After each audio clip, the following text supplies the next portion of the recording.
Berumah tangga bukan hanya soal cinta, tapi juga tentang bagaimana caramu bertahan hidup saat dapur tinggal api dan utang mulai bernyanyi.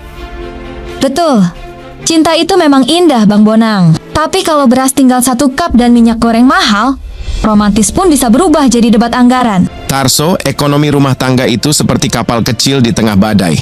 Kalau nahodanya nggak ngerti arah, bisa karam meski cintanya besar. Masalahnya, kadang yang jadi nahkoda juga bingung.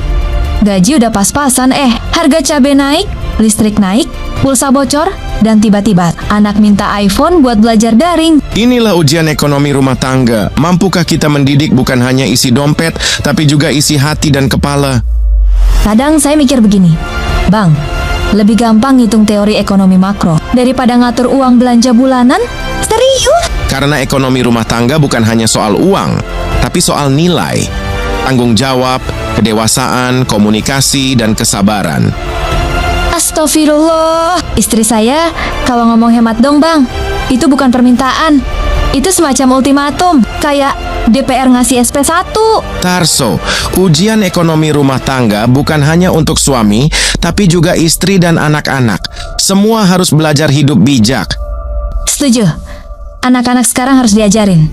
Uang itu bukan cuma buat top-up game, tapi juga buat beli beras. Dan istri juga perlu tahu, mencintai suami bukan hanya saat dompet tebal, tapi saat dompet bolong pun tetap setia menguatkan.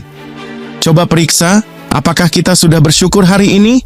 Sudahkah kita bicara dari hati, bukan emosi? Karena ekonomi bisa bangkit, asal hatinya tidak saling menyakiti. Kita bukan hanya perlu uang, kita perlu iman. Karena saat uang habis, iman yang bikin kita tetap waras. Ujian ekonomi rumah tangga itu nyata, tapi bila dijalani dengan jujur, sabar, dan ikhtiar, insya Allah lulus dengan nilai kehidupan yang tinggi. Dan kalau nggak lulus, ya belajar lagi.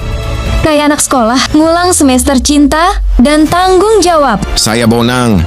Dan saya, Tarso. Sampai jumpa di ujian kehidupan berikutnya. Hanya di Andara TV Blogger, tempat hati, logika, dan tawa bertemu.